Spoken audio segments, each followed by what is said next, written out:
And they categorize kafir as harbi, which means you're at war with Islam. Those who disagree with us, some of them will surely go to hell. I mean, some of us who agree or disagree, going to hell or heaven, I wouldn't know. You see? But these are what I consider as purveyors, trying to then give a reason. We have to be strong, committed Muslims, otherwise Islamophobics will take over this country. So the purveyors of violence is also an issue that we have to be on guard. Otherwise, it will be too late. Now, the same Edward Said, which I've popularized his writings quite a bit. I don't get any commission from his writings. But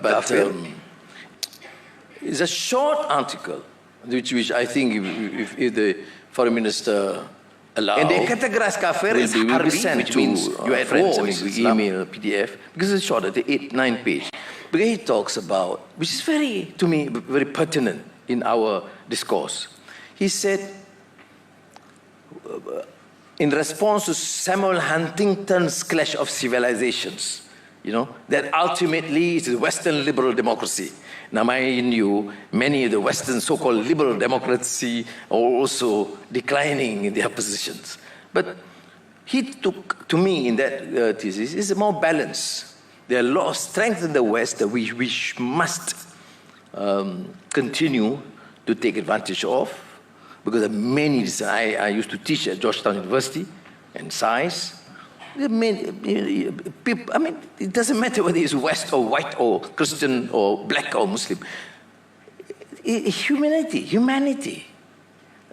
It's a compassion, justice. And I've sensed that. Therefore, I normally in my speeches, I avoid this tendency to portray West as West, East as East, and then, or the Christian world, this, to my mind, can be dangerous. It can be used by others, but we should not. We should try and engage. Now, in his critique of the Huntington's thesis of Clash of Civilization, Edward Said wrote this piece and published it in the Atlantic, if I'm not mistaken, entitled Clash of Ignorance. It's interesting, because the so-called academics, scholars, thinkers of the West, they assume they understand Islam from the texts that they read, not the willingness to study in an objective sense. Now, if I want to study Christianity or Hinduism here in this case, then you got to go through the text, the Bhagavad Gita, or in Christian text, either version or King James Version, I had to read. Now, I have an additional advantage. I have a lot of time to read because I was in prison for a long time. So when I ask some of the professors, they can't compete because it's 10 solid years of reading and nothing else.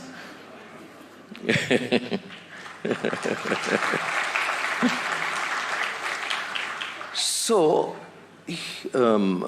Edward Said, the one says critique is important. It's clash of ignorance. It's not only the West, even the Muslim world. Sometimes the way we respond, like our response to the cartoonist issue, or our response to even this burning of the Quran, is just madness. It's condemning the whole continent, or all whites, or all Christians. It's stemming from a strong prejudice, ignorance. So Edward Said suggests, you want to resolve and enter into this discourse, which I call Madani because it's more comprehensive.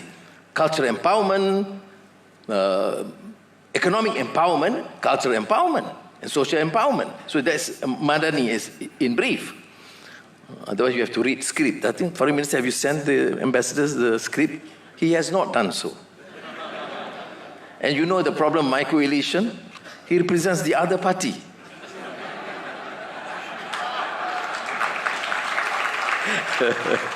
No. I'm joking. He's a stalwart in the cabinet, very committed to this. Thank you very much. But I'm not joking the fact that he's Secretary General of Barisan Nasional. And the president, the chairman is here.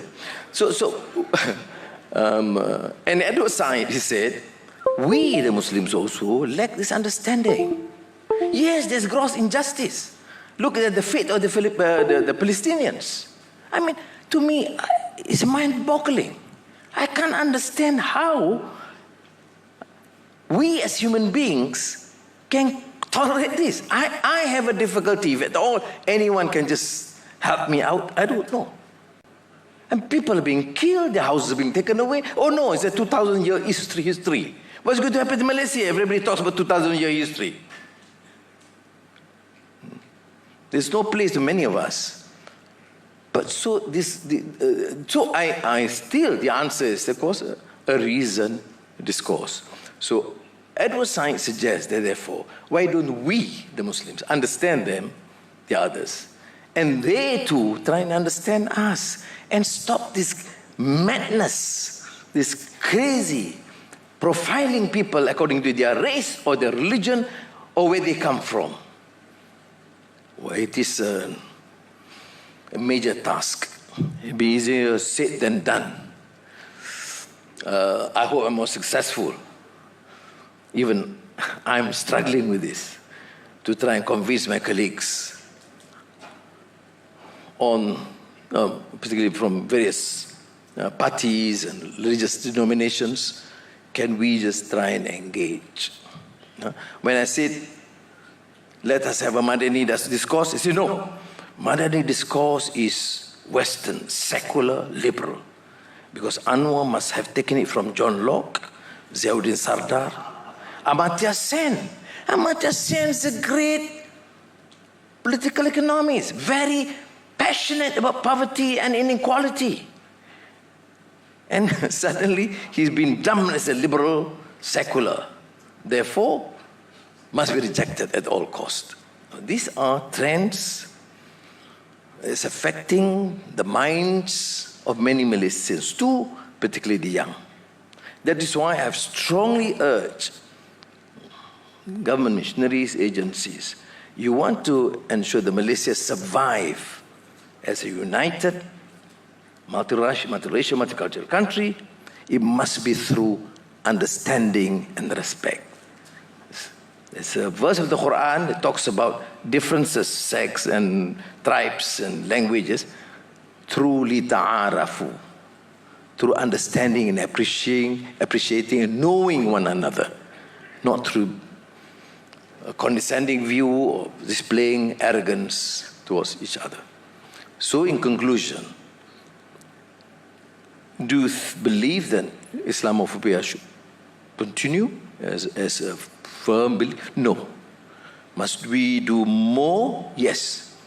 You know, in the Alliance of Civilizations, I think supported by the United Nations, Spain and Turkey has started this remarkable initiative. I attended one major conference in Turkey on Islamophobia. But I would encourage in our future sessions to get a team, experts representing Islam, the other religions, particularly those in Malaysia, and the West. Because there are many, to my mind, many scholars, academicians in the West, or from the West, who do not share that prejudice, hatred for the other. And I think this sort of exchanges, to my mind, would be useful.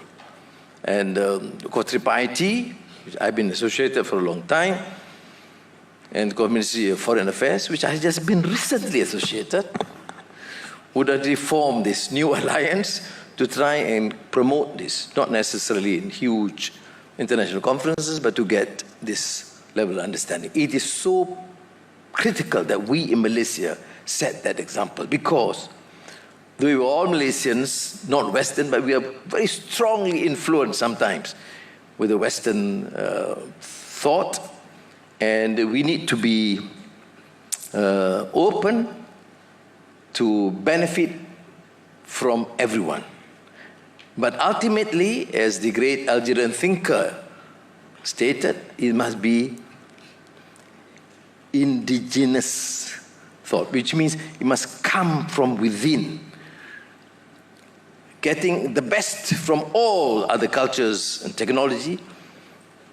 America's leading, Europe, China, or India, but then remaining as a Muslim or as a Malay, but very Malaysian. So sekali lagi ucap terima kasih. Wassalamualaikum warahmatullahi wabarakatuh.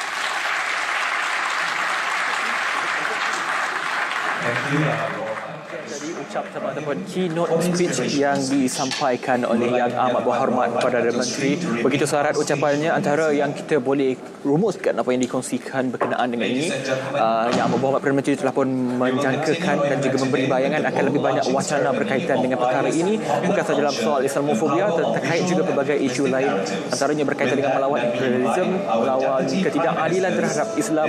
Dan ketika ini terus kita bawakan kepada anda gimmick dan pelancaran buku yang dimaksudkan oleh Datuk Seri Anwar Ibrahim, iaitu Bias in Popular Culture, The Power of Visual and Linguistic Narratives.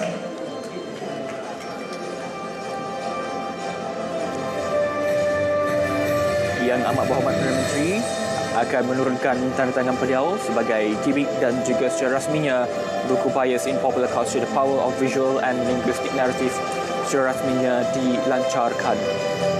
Dan turut disaksikan oleh kedua-dua Yang Amat Berhormat Timbalan Perdana Menteri, Yang Berhormat Menteri Luar dan juga Yang Berusaha Ketua Setiausaha Negara. Itu dia, tanda tangan telah pun diturunkan, maka bermakna pelancaran buku Bias in Popular Culture, The Power of Visual and Linguistic Narrative telah pun selamat dirasmikan, dan ini dia buku yang telah pun dipegang oleh Yang Amat Berhormat Perdana Menteri. Menjadi satu bahan bacaan penting untuk kita memahami bagaimana bias in popular culture ataupun pandangan yang bias ini terhadap budaya yang pelbagai ini, the power of visual ataupun kuasa visual itu sendiri, dan juga linguistik, cara penceritaan yang dinarratifkan terhadap Islam itu sendiri.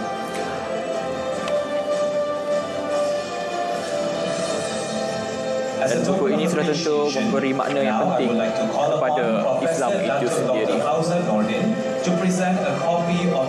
Baik, dan seterusnya untuk mengakhiri acara pada hari ini, penyerahan senalkah kitab suci Al-Quran daripada komuniti Islam minoriti dari Europe diserahkan kepada IIIT ataupun International Islamic Thinking IIIT, dan diserahkan terus kepada Yang Amat Berhormat Perdana Menteri.